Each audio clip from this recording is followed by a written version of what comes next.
বাংলাদেশকে বুকে লালন করবে, সেই বাংলাদেশের নাগরিক সুবিধা পাবে, সাংবিধানিক সুবিধা পাবে। কিন্তু বাংলাদেশকে যে লালন করবে না, বাংলাদেশের যারা অখণ্ডতার পক্ষে থাকবে না, তাদের সাথে কিন্তু আমরা নাই। আমরা বাংলাদেশের ছাত্র জনতা এই 24-এর গণঅভ্যুত্থানে বুকের রক্ত দিয়ে আমাদের দ্বিতীয় স্বাধীনতা এনেছে।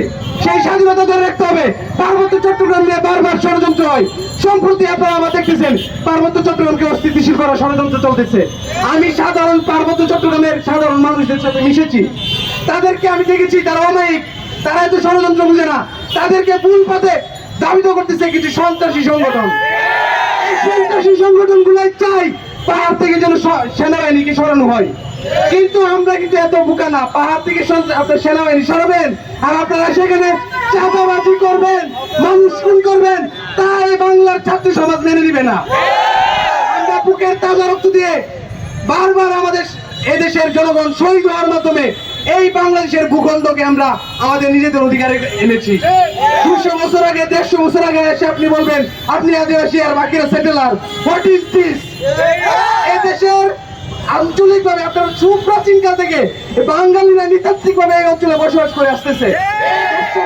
200 বছর আগে আপনারা আসছেন, আইসে এখন বাঙালিরা বলতেছেন সেটেলার।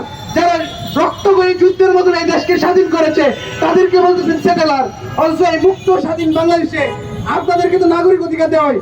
আপনারা ঢাকা আসেন, সিলেটে আসেন, যে কোনো জায়গায় আপনারা ঘর বাড়ি কিনতে পারেন, কিন্তু বাংলাদেশের নাগরিক সে কোনো পার্বত্য চট্টগ্রামে কিনতে পারবে না। আমরা স্পষ্টভাবে বলতে চাই, একদম স্পষ্ট, যে কোনো নাগরিক সুবিধার প্রশ্নে, সাংবিধানিক সুবিধার প্রশ্নে, সাংবিধানিক অধিকারের প্রশ্নে আমরা পাহাড়ি বাঙালি সকলের সমান অধিকার চাই।